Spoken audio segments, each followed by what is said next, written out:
Marine, boa noite para você. Kátia, excelente noite para vocês. Alice, boa noite também para vocês. A gente começa com voz mansa, né? Depois a gente começa com a voz mais forte, né? Ainda tem que aquecer as cordas vocais, né? Então a gente começa mansinho aqui, depois fica mais enérgico. Boa noite para todos vocês, tá, Paulette? Muita paz de corações de vocês, são corações muito amigos nossos que nos auxiliam bastante a fortalecer as nossas convicções, a fortalecer em nossa jornada nesses conhecimentos exatamente essas revelações.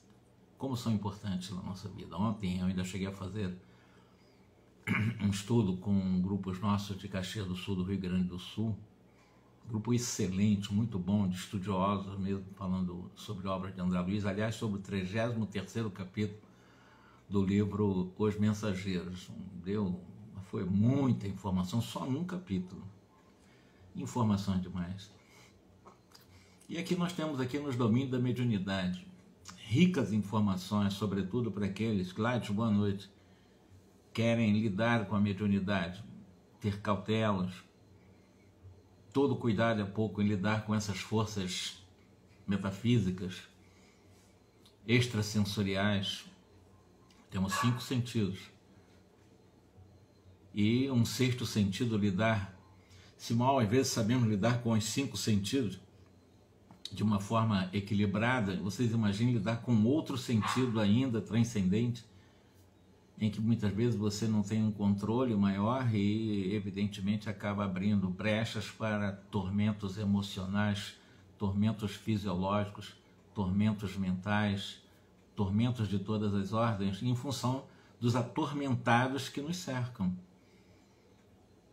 E são milhares de seres humanos. Olha, imagine vocês, em termos de fazer um rápido cálculo numérico, nós temos em torno um pouco mais de 7 bilhões de seres humanos encarnados.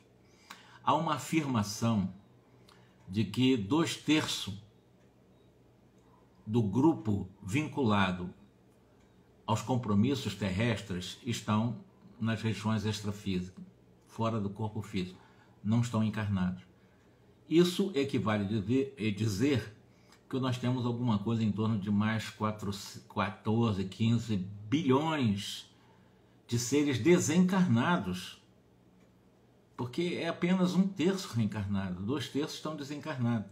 Então imagine como essas mentes estão por aí, se misturando, encontrando afinidade nos encarnados, que é em bem menor número. Toda atenção é pouca. Toda atenção é pouca. Por isso que Jesus falou da necessidade da vigília e da oração, a fim de nós não sintonizarmos com essas mentes doentes de irmãos nossos que ainda não cresceram e não querem crescer, muitos deles, e outros que ainda estão na ignorância. É ter cautela. E mexer com mediunidade tem os seus riscos. É importante, você pode ajudar, desde que você justifique o contato com os espíritos através de um esforço de transformação comportamental. Porque se você não se esforça para ter contato numa identificação com as leis morais da consciência, a partir desse esforço da prática do bem, você será um alvo fácil dessas bilhões de almas desencarnadas sofredoras, muitas delas inteligentes, que acabam utilizando a sua mente enfraquecida, porque moralmente você está desconectado com o compromisso de comportamento no bem, você se torna delas exatamente marionetes, né? Verdadeiros robôs. E quando você for acordar, já está desencarnado em péssimas condições, já levando uma vida de péssima qualidade na Terra. Todo obsidiado tem uma vida de péssima qualidade. Toda pessoa permanentemente obsidiada, ela não dorme bem, ela não come bem, ela não vive bem com as pessoas, não vive bem consigo mesmo, não consegue se conectar com as coisas boas da vida, não consegue agradecer, não tem gratidão no coração, e acham que são vítimas da vida, né? É o vitimismo, a vitimização. São vítimas dos outros, são vítimas do governo, são vítimas do país, são vítimas do povo, são vítimas do trânsito. Fica num vitimismo. E esse coitadismo subconsciente traz a autorrejeição. Pela autorrejeição, o que acontece no nosso comportamento interexistencial e também na nossa chamada relação interpessoal, ou seja, com outras pessoas? É rejeitar as pessoas. Tudo um processo obsessivo. A mediunidade é extraordinário para quem se esforça no bem, mas é uma, como eu disse, faca de dois gumes, né? Ela pode machucar também se a pessoa não se compromete em trabalhar em si uma melhora constante, perseverante, disciplinada e paciente. Nós estamos falando sobre retardamento mental, reencarnações de seres que reencarnam nessas condições. O Hilário, neste capítulo, ele puxa, então, a questão de reencarnações compulsórias não seria um ato de violência, segundo a visão de Hilário? Ora, se é uma reencarnação compulsória, evidentemente, quem está reencarnando nessas condições de obrigatoriedade é alguém que não tem moralidade, é alguém que não cresceu com crédito, não tem mérito, portanto, não tem como escolher muito, é assim, ou vai, não tem outro caminho. E o Hilário, isso não é um tipo de violência à liberdade do espírito. Aí, aquela comparação que foi feita da última live, né? Pô, se você tem uma pessoa realmente desequilibrada mentalmente, não, um louco, uma pessoa alienada mental dentro de casa, e se nós não assumirmos a responsabilidade do tratamento de alguém que está com alienação mental, será que realmente haverá uma solução miraculosa em que esse alienado mental, se não realmente não agirmos com medidas indispensáveis para tentar ajudar, contê-los nos momentos de crise, vai virar uma bagunça? Então é preciso ter exatamente essa tutoria, é preciso realmente, esse alienado não tem essa liberdade toda, não pode ter, porque senão ele acaba realmente trazendo grandes prejuízos para ele e para os que estão ao seu redor. E mais ou menos nessa comparação, a reencarnação compulsória é para aqueles que estão em processo de dívidas morais, é aqueles que não cresceram, aqueles que não conseguiram realmente fazer pelo esforço continuado um trabalho de um roteiro com foco no bem, com foco na bondade, com foco na humildade, com foco na tolerância, com foco na solidariedade, com foco nas mensagens ensinadas por Jesus. É certo que nos cabe o dever de honrar a consciência livre, ou seja, o livre-arbítrio, capaz daquele poder escolher, poder decidir por si mesma em vários problemas de nossa evolução. Mas, diz aqui o Aulus, né? À frente do irmão irresponsável, aquele irmão doente, enfermo, a nossa colaboração significa amizade fiel, ainda que essa colaboração expresse um doloroso processo de reequilíbrio em favor do doente. Dizendo isso, ele está nos mostrando que as reencarnações, normalmente na Terra, quase que na maioria das reencarnações, elas são compulsórias. Elas não são assim tão, não, eu vou reencarnar agora. Não é assim. Segue uma programação, uma lógica programática em qualquer cultura, em qualquer parte do planeta. E eu falei que em todo o planeta nós estamos beirando um pouco mais de 7 bilhões de seres reencarnados. Há uma programação para esse processo, há uma lógica. Até porque nós não estamos realmente isolados no universo sem o comando de uma providência divina. E quando reencarnam seres em condições de doenças mentais, de extrema pobreza, de dificuldades outras extremas na vida material, para a vida desse espírito reencarnado, essa situação tem a sua própria lógica.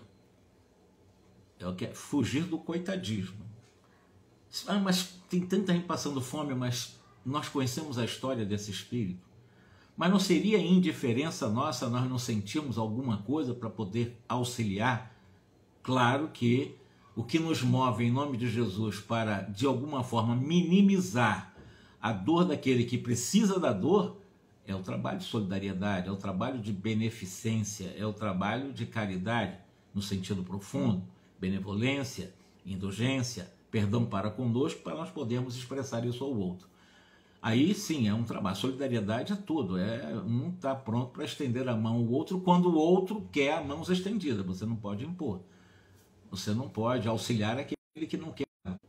dê uma parada aqui rápida aqui no nossa internet. Vamos dar sequência aqui.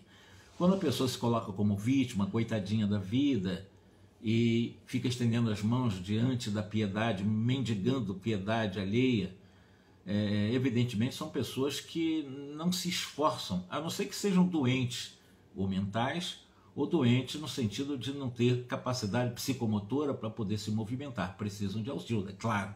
Precisam de ajuda, vamos ajudar no sentido material mesmo.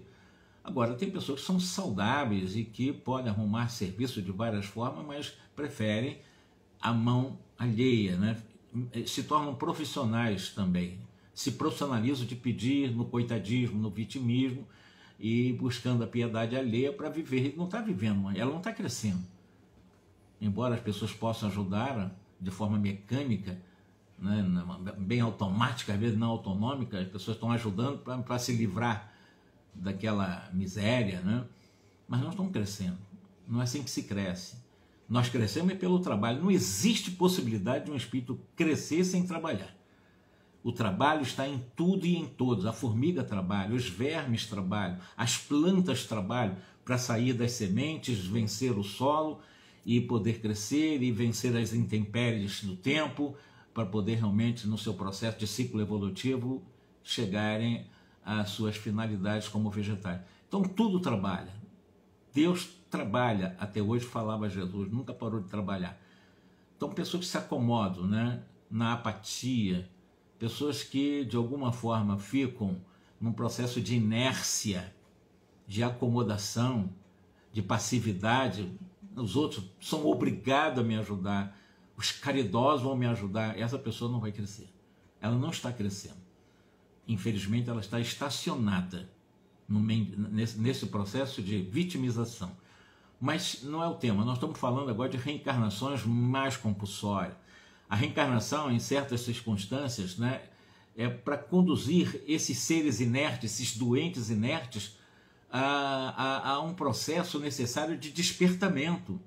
Agora a pessoa reencarna como um mendigo, reencarna para ficar o tempo todo, né, estendendo as mãos, querendo a misericórdia dos outros, a bondade dos outros, e como coitadinhas, né? Deus não cria seres coitadinhos, Deus não cria seres vítimas da vida. As pessoas se colocam em si esse coitadismo, esse vitimismo. E aí, evidentemente, uma reencarnação nessas condições não permitirá, com certeza absoluta, a pessoa crescer, o espírito crescer. Intimamente justaposta ao campo celular, num processo reencarnatório, a alma é a feliz prisioneira do equipamento físico, no qual influencia o mundo atômico e é, pelo mundo atômico influenciado, sofrendo os atritos que lhe objetivam a recuperação. Então a reencarnação não é um processo punitivo. Mas e a reencarnação compulsória? Não é um tipo de violência, não é uma punição? Não é punição. Não existem códigos punitivos nos estatutos de Deus. Não há essa possibilidade. Mas nas obras básicas fala muito em punição. Nós somos convidados a ressignificar em contexto de termos de palavras, validade de palavra, o que a palavra significava no século XIX e hoje nós estamos no século XXI. Então não existe espaço na doutrina espírita para nós imaginarmos um Deus que vá punir, um Deus que condena, um Deus que pune, um Deus que censura, um Deus que castiga. Isso não existe. Deus é amor. Se Deus é amor, se Deus é a fonte organizadora da vida e do amor, se Deus é a fonte mais pura de amor, Deus ama, Deus não pune. Então o processo punitivo, ele nasce exatamente em função dos nossos processos de autorrejeição, queremos nos punir. Se Deus não me pune, eu creio por onipotência, eu quero me punir, já que Ele não me pune, eu vou me punir, quer dizer, perdendo tempo, porque não é o sofrimento que nos iluminará, é o amor. Ninguém se depura com o sofrimento. A dor é um convite para o amor. Não é a dor que vai te depurar. A dor será um convite para a depuração. Não é a dor que vai te tornar mais puro. Ela apenas será um convite para você, através do amor, se depurar. Não existe outro caminho. Então, para que a dor? A dor é um convite, é um chamamento da providência divina. É um agente transformador de nossa vida. Mas não é, repito, a dor que transforma o ser humano. Não é o sofrimento que transforma o ser humano. O sofrimento apenas convida. Aliás, o sofrimento já é uma rebeldia. A dor é natural em todos os seres humanos. A dor é sempre esse convite para o amor. O sofrimento é não aceitação da dor. Então você já sofre em função de, por rebeldia, não aceitar a dor. E como não aceita a dor, você sofre, achando que, caprichando o sofrimento, você vai evoluir. Não vai. Não é assim. O sofrimento ou a dor, repito, o sofrimento é a rebeldia, não a aceitação da dor. Mas a dor não é a dor que me faz evoluir, é a dor que me convida ao amor para eu evoluir com o amor, porque só o amor me faz evoluir. Não existe outro caminho, porque se Deus é a fonte organizadora da vida, é a fonte pura de amor, e nós somos oriundos da fonte oriunda, exatamente, viemos da fonte pura de amor, somente o amor é que nos fará projetar-nos nessa jornada evolutiva, ascendendo-nos nas escalas evolutivas. Então, é só o amor que nos faz evoluir, não é a dor. A dor apenas nos convida para o amor. Quando nós estamos passando pela dor e você aceita a dor como ela estiver, do tamanho que ela vier, na dimensão que ela estiver, aceitando a dor, agradecendo por esses momentos de dor, você já está começando a ter contato, a aceitação do convite para o amor. Você não está se rebelando contra a dor. Repito, não é a dor que nos faz crescer, no sentido de depurar-nos. A depuração, somente o amor. A dor é apenas aquele aguilhão, aquilo que mexe com a gente. Opa, ninguém quer passar pela dor, mas a dor é um convite para o amor. E não existe lei de dor. Existe um mecanismo, mas não é uma lei. Porque você pode evoluir apenas pelo amor, mas são poucos que optam pelo amor para evoluir, né? Considerando essa realidade, quem está falando de reencarnações compulsórias, o André Luiz diz o seguinte: mas nessas fixações em que nós vemos entidades sofrendo deploráveis esquecimentos, não estamos falando de fixação mental, né? Quando se comunicam com os irmãos encarnados, eles não conservam uma exata lembrança, senão dos assuntos em que se lhes encravam as preocupações. E quando permutam impressões conosco, assemelham-se a psicoscópio renitente. Isso mesmo, André Luiz. Por esse motivo, diz o Aulos, requerem habitualmente grande carinho em nosso trato pessoal. Vocês imaginem, num trabalho mediúnico, um doutrinador desequilibrado. Quando eu falo desequilibrado, é aquele que não está bem consigo, não está bem com a família, não está bem com o amigo, não está bem no serviço, mas vai lá para um centro espírita e vai doutrinar espírito.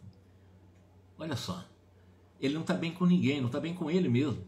E quer fazer com que os chamados espíritos doentes encontrem um caminho de harmonia com aquele que está mal com ele mesmo. O que ele tem para dar? Nós só damos aquilo que temos. Ninguém dá o que não tem. Então um doutrinador, um chamado dialogador, enfim, esse ser que está num grupo mediúnico para ser um psicoterapeuta, digamos assim, que ele vai doutrinar, dialogar com o espírito para tirar o espírito dos estados mentais, para propor renovações mentais nesses espíritos. Pois bem, se ele não está bem com ele, não renovou a sua mente, ele tem alguma coisa para dar? Não tem nada para dar. Absolutamente nada para dar. E, evidentemente, é preciso ter cuidado com esses trabalhos mediúnicos aí de supostos atendimentos a espíritos doentes. Até porque espíritos doentes também podem ser tratados no mundo espiritual de qualquer maneira. Ou vocês acham que os espíritos só são tratados pelos grupos mediúnicos? Seria uma infantilidade da nossa parte achar que somente com grupos mediúnicos os espíritos são tratados. Existem grupos especialistas, existem casas transitórias, existem postos de socorro de todas as espécies, milhares e milhares deles, espalhados em todo o planeta para albergar, acolher, para tratar de desencarnados e desencarnados que já estão há muito tempo sofrendo, com especialistas que vão tratá-lo. Agora, é claro, os processos psicofônicos ou esse contato na mediunidade ajuda em parte, em alguns casos, para aqueles espíritos que ainda estão ligados profundamente à vida material, em termos dos sentidos, sobretudo os 5 sentidos. Mexe um pouco com os sentidos desses espíritos.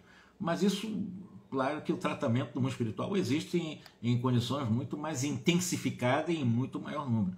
Não é fora da mediunidade que não há como não tratar espíritos doentes. Não existe isso. Mas voltemos aqui.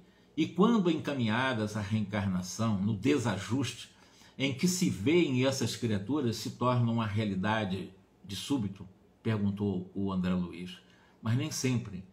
Os espíritos têm capacidade, num processo reencarnatório, de mergulhar no subconsciente e ter uma noção exatamente do que está acontecendo com ela, do que ela fez no passado, ao esquecimento.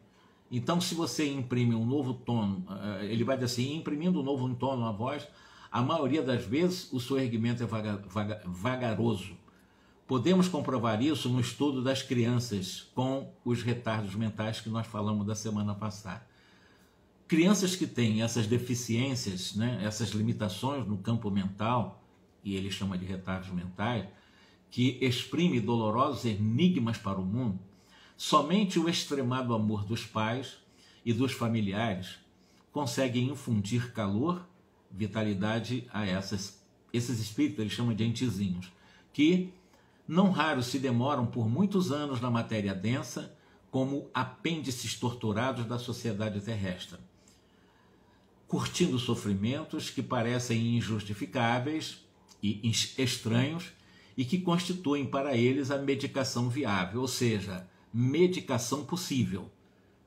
Para espíritos que estão hoje nos chamados grupos de portadores de vários tipos de limitações mentais, intelectuais, criaturas, à época chamadas de retardados, né, que estão nessas condições, que podem, de alguma forma, para a sociedade, se tornarem, na visão dos materialistas, um peso para a sociedade, no fundo, eles estão passando por esses sofrimentos que parecem ser injustos, né, ou injustificáveis e até estranhos, mas para eles é um verdadeiro medicamento. É a medicação possível, o espírito precisa desse remédio. Aí, o coitadinho, tadinha, a pessoa vem cheia, eu sou o pai, a minha primeira filha nasceu exatamente nessas condições. A época chamava de retardada mental, ela nunca falou nada. Ela não consegue usar, não consegue usar uma palavra, nenhuma palavra, nenhuma. Você pode imaginar a palavra de apenas uma sílaba, ela não consegue. Ela tem guturações, alguns sons guturais. Mas é o remédio dela. É exatamente o que ela precisa. Não existe o coitadismo, é a medicação dela. E é a minha primeira filha, está indo para os 46 anos de idade. E nós convivemos, eu e minha esposa, ela é especialista em lidar com crianças e jovens e adolescentes também portadores dessas deficiências cognitivas, mas é o remédio deles. Não existe coitadismo, não. Não existe vitimismo, não. O importante é que o espírito que está passando por isso, uns se rebela, já falei em outras lives, outros aceitam. Eu percebo a minha filha fisiológica, ela aceitou a situação desse corpo que é uma verdadeira penitenciária para ela na atual encarnação, mas ela tem profunda consciência dessa prisão que ela está vivendo, dessa incapacidade de falar, de entender, né, o que nós estamos falando, entende alguma coisa de uma forma muito vaga. Mas de qualquer maneira é o remédio dela. É a medicação que ela precisa, porque ela transgrediu de tal forma as leis divinas da própria consciência, que para ela se reajustar com a própria consciência, ela precisa, ela e outras que estão, os chamados retardados mentais, com essa medicação possível, para poder tentar, num processo de humildar o orgulho, amansar a rebeldia que levou ao retardo mental, reconsiderarem os atos insanos para poder encontrar um caminho de recuperação. Quando eles se abnegam, ficam abnegados diante da situação, eles não têm convulsões, não tem, minha filha não tem. Então ela aceitou a situação, ela aceitou perfeitamente a situação. Se aceitou, ela está convivendo, presa, ela está com uma prisão de longo curso aí, num corpo totalmente limitado mentalmente, mas ela está aceitando a situação. Daí, ela não está tendo aquelas descargas elétricas que promovem convulsões que vai destruindo o cérebro de cada vez em cada convulsão. E você vai matando mais neurônio e a tendência é ampliar cada vez, e não há remédio na Terra que vai manter o controle, porque você vai matando em cada convulsão exatamente os chamados, as células nervosas, né, que são os neurônios. E aí a tendência é ficar em lesões irrecuperáveis. Isso depende, cada espírito é cada espírito. Não é? O importante é que é a medicação viável para essas criaturas. Estou falando em termos de retardo mental, estou falando em loucura, não. Estou falando esse que tem a deficiência mental. Loucura é uma outra situação até mais profundamente complexa. É possível, quando falo loucura, não se usa esse termo mais, claro, né? São vários tipos de transtornos que se dá um nome aí, mas antigamente se usava a palavra loucura.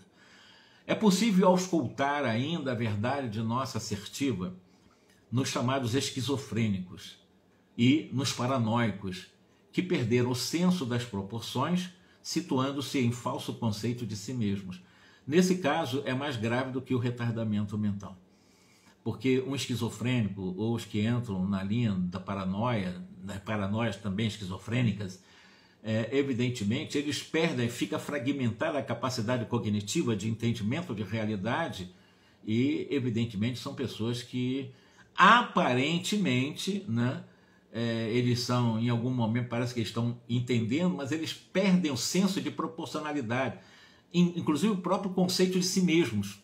A esquizofrenia é oriunda exatamente de distúrbios muito graves do uso da própria inteligência no passado, em que elas acabam tendo esses tumultos racionais, um tumulto de compreensão, de proporção de vida, de realidade, e fica, é como um vulcão, né? Um vulcão de muitas imagens mentais que se confundem e que ficam entrando em erupção, e a pessoa não consegue ter uma cognição centrada, ela não consegue ter uma vida normal, né? Por isso a esquizofrenia, ou uma paranoia esquizofrênica, ou a paranoia em si, e vários outros distúrbios mentais.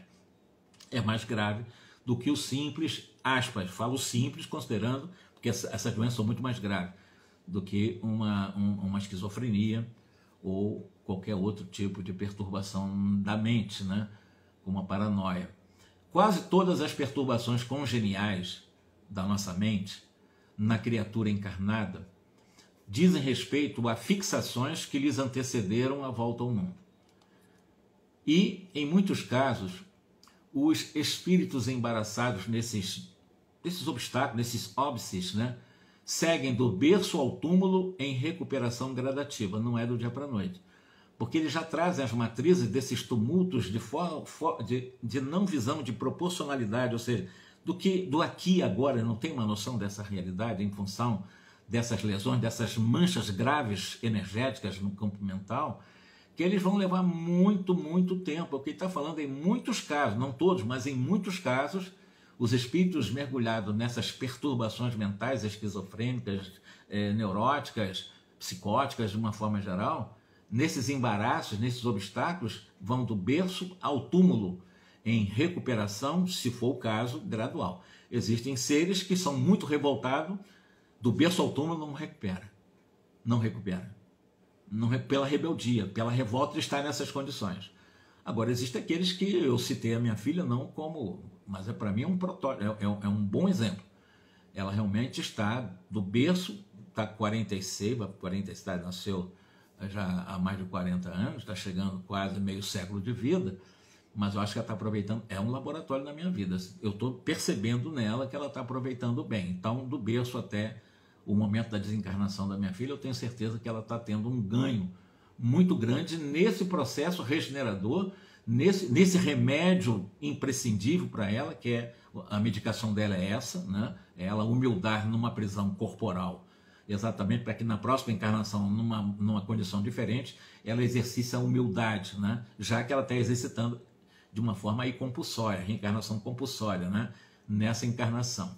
Bom, experimentando choques benéficos através das terapêuticas humanas, das exigências domésticas, das imposições dos costumes, dos conflitos sociais, considerando exatamente desses espíritos embaraçados mentalmente, deles retirando as vantagens do que podemos considerar por extroversão indispensável à cura das psicoses de que são portadoras. Então, é o que ele está dizendo aqui, esses seres, eles passam por processos terapêuticos muitas vezes extremamente violentos. Sobretudo, os processos terapêuticos alopáticos são... porque a alopatia, embora todo o respeito que merece, mas elas estão muito ligadas aos interesses dos fármacos e dos grandes recursos financeiros das grandes indústrias de chamados fármacos, né, alopáticos, tá aí o interesse mais comercial do que realmente de terapia ou terapêutico, de cura.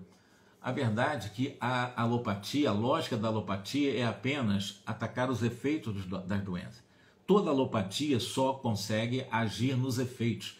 Eles não chegam às causas, não conseguem chegar às causas. As causas são energéticas, então a alopatia apenas vai aliviar, são paliativos.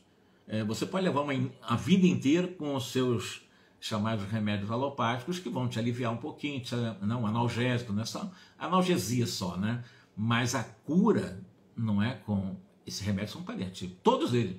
E uns até são destruidores de células, que acabam a pessoa viciando, ficando dependente e destruindo as produções neuroquímicas em que vão produzindo certas enzimas que vão dar especificamente algumas funções emocionais que podem levar de uma vida inteira destrambelhando e nem harmonizando o próprio corpo físico. Daí essas terapêuticas humanas, às vezes um pouco agressivas, as exigências domésticas, as imposições dos costumes em cada cultura, os conflitos sociais, são também um processo desafiador para os espíritos nessas condições, com seus conflitos mentais, dentro das fixações mentais, né? E aí, evidentemente, a conversão desses seres vai acontecer em algum momento, mas é importante dizer que não existe coitadismo no universo. Deus não cria coitadinhos, Deus não cria vítimas, são vítimas da sociedade, são vítimas delas.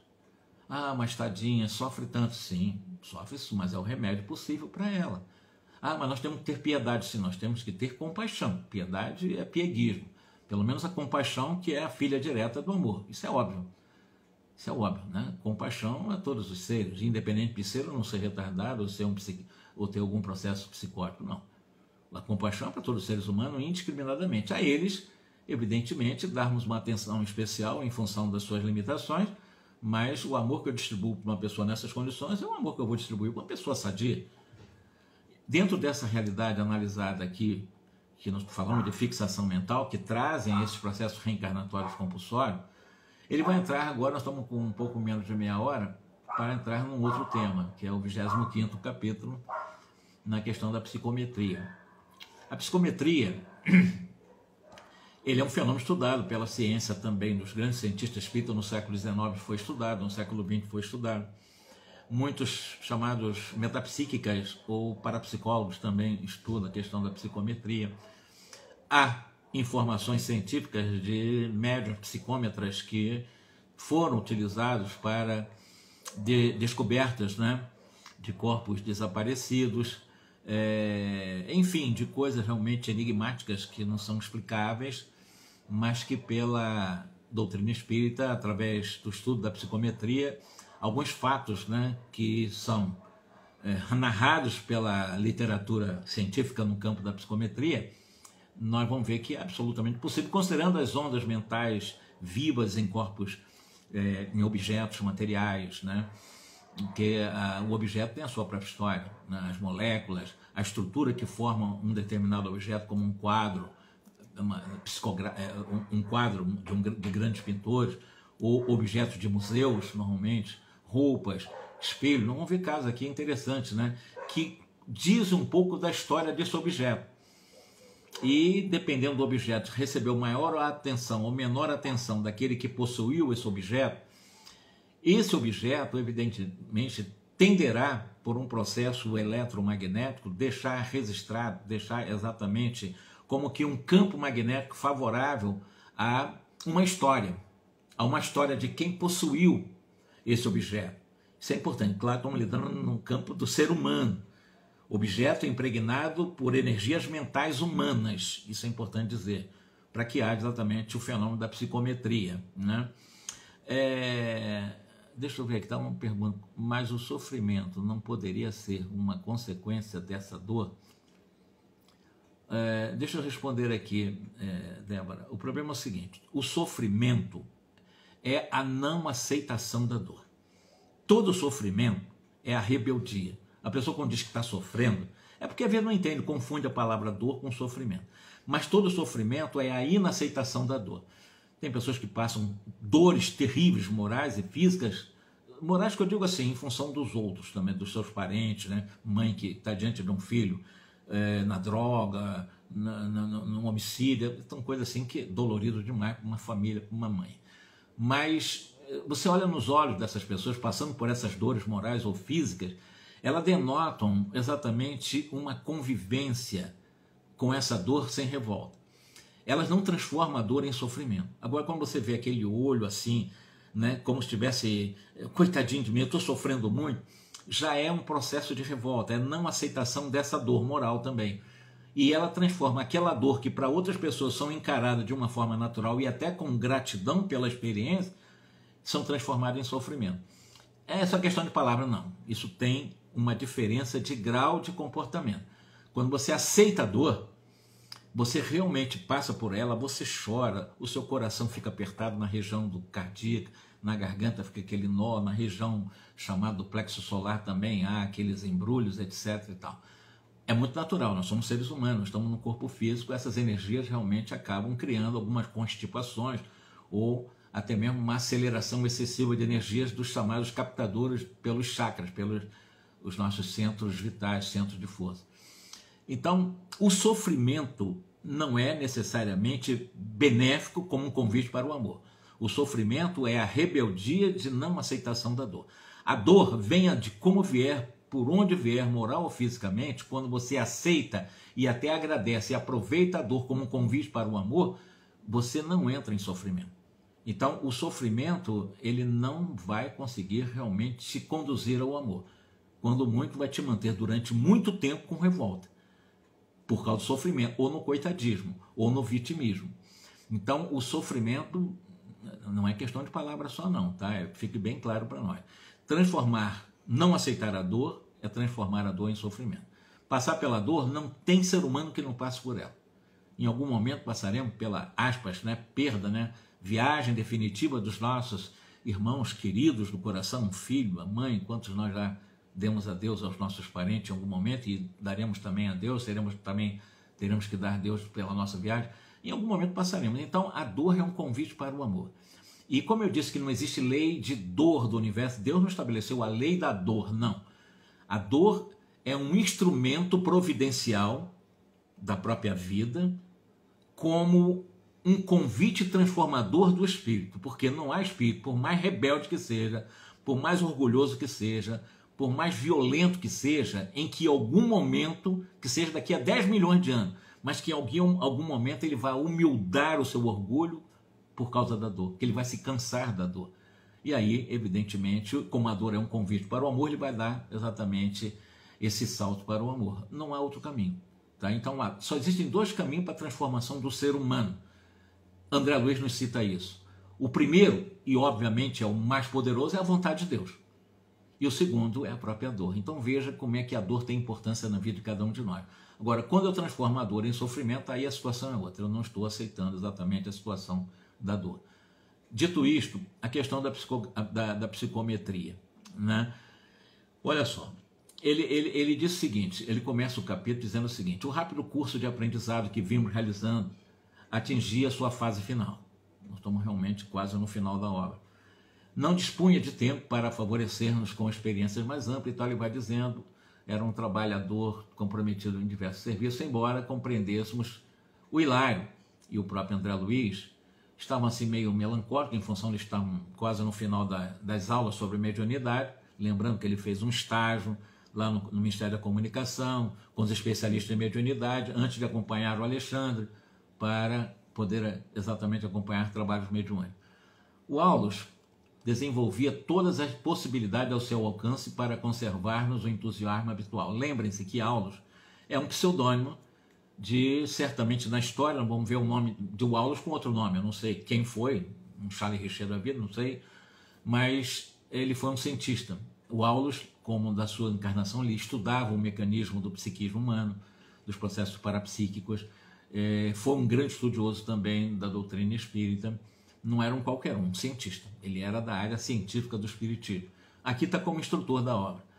E ele diz aqui: atravessamos ruas e praças quando nos defrontamos com um museu. Aí vai entrar exatamente a história do museu. E nós sabemos que o museu é exatamente onde são depositados objetos raros, relíquias, né? Coisas importantes para manter a história, o antropológico, o arqueológico, enfim, é para manter a história. E acolhi alguns visitantes retardatários, tudo bem. E o nosso Aulos convidou-nos a entrar também no museu. Entraram no museu, uma instituição como esta, é possível realizar interessantíssimos estudos. De certo, aí diz o Aulos, vocês já fizeram ou já ouviram sobre a psicometria. Vamos analisar a psicometria, tá? Considerando esse assunto como ele é profundamente técnico, e eu não queria entrar agora nesse momento, nós estamos com quase 45 minutos de live. Se eu entrar agora, eu vou ficar no meio do caminho. E esse registro de apreciações de atividades intelectuais, considerando forças mentais impregnando objetos e seres com sensibilidade de fazer a leitura em determinado momento da história, em algum momento da história que impactou, e que por isso impregnou, por exemplo, se a pessoa teve um relógio, teve um cordão, teve um objeto do qual ela tem muito afeição, muito até aspas apego, ela cria uma história em torno desse objeto, ou roupa, ou até residências, etc, etc. Ali tu tem uma história, chama-se ideoplastia. Eu me lembro de No Limiar do Etéreo, de Ivone do Amaral Pereira, ela narra para nós, e eu conheci, que eu vivi lá no Rio de Janeiro durante a minha adolescência, na realidade a minha infância, e eu me lembro de algumas chácaras de onde eu vivi em Bom Sucesso, com a minha avó, e passava por uma chácara, e essa chácara ela faz referência nessa obra, que quando ela passava por ela, na sua capacidade de clarividência, ela via um ambiente, um cenário da época colonial, em que ela percebia muitos escravos, né, ali cercando dentro da própria chácara, mas ele em extrafísico, espíritos, né, vivendo ainda ali, vivendo ainda essas condições, 200, 100 e pouco, 200 anos depois, ainda ali naquela chácara, em Bom Sucesso, no Rio de Janeiro, num processo de monoideia, num processo de revolta, num processo de não identificação de vida espiritual, exatamente ali, e ali vivendo uma família, também proprietários de terra naquela região ali, e que estavam sendo também perseguidos por esses ex-escravos, que viviam ali fazendo exatamente o seu modo operandi de vida, o seu habitat. E como escravos, aspas, né? Como escravos, assim, vivendo nessas condições, mentalmente nos atavismos da escravidão. E fazendo realmente um verdadeiro arruaça ali dentro, né, daquela chácara. Por que eu estou dizendo isso? De alguma forma eu estou falando, parece que isso onde está a psicometria, né? Um ambiente realmente em que ela teve contato mental com a psicosfera daquele ambiente, ela percebeu naquele ambiente existe uma vida mental por um processo ideoplástico, as pessoas estão criando essa ideia, essa vida mental naquela região, por ex-escravos, ex-espíritos que envergaram o corpo de escravos africanos e que permanece ali alguma coisa em torno de quase 100 e poucos anos, 200 anos depois, ainda estavam ali. Mas eu estou dizendo isso porque existem certos objetos que nos levam ao momento medieval, certos objetos que, se a pessoa usar o fenômeno em transe de psicometria, vai levar a uma época, inclusive, de Roma antiga, ou da Grécia antiga, o mais antigo entre os egípcios. Seres que têm essa capacidade de fazer leitura de parte da história, em que está impregnado no objeto, em que você entrando em afinidade com essa realidade, em que há essa gravação de uma história, evidentemente, quem tem essa sensibilidade consegue narrar mais ou menos o que aconteceu em torno, do seu ponto de vista do ambiente externo, desse objeto, e que alguém que teve fixação nesse objeto impregnou imagem e som aquilo que viveu com o objeto. Você vai ver um caso de uma menina que, por causa de um espelho, e esse espelho está ligado a uma pessoa que ela amava muito, que abandonou, e ela acabou morrendo de desgosto porque ela foi abandonada. A história desse espelho ligado a essa vida passional dessa menina, nós vamos ver isso na próxima reunião, mas fazendo exatamente esse tipo de apreciações sobre essas possibilidades mediúnicas no campo da psicometria, que vai ser o tema específico da nossa próxima live, tá bom? Exceto que vocês queiram fazer algum tipo de pergunta, faltaria uns 2, 3 minutos, eu responderia. Então estaria encerrado, e no próximo sábado eu vou falar mais agora detalhadamente, do ponto de vista técnico, da psicometria, segundo aulas, vai explicando aqui para o Hilário e para o André Luiz, ok? Tudo bem?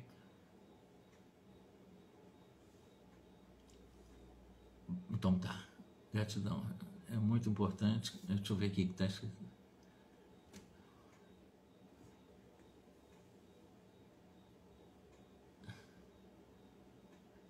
Muito obrigado. Eu me tornar realmente, digamos, que possa auxiliar a clarificar o entendimento de determinados temas, né?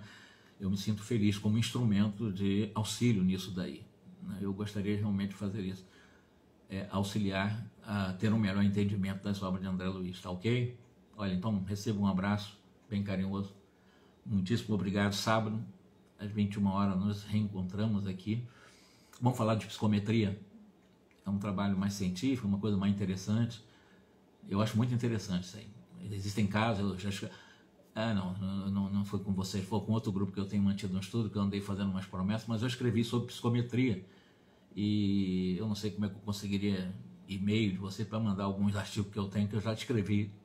Fiz pesquisa, escrevi artigos, está em livros que eu publiquei também, sobre psicometria. Eu conto casos interessantes ali, inclusive da Segunda Guerra Mundial, muito interessante. Grande abraço para vocês aí, boa noite então, muito obrigado, tá?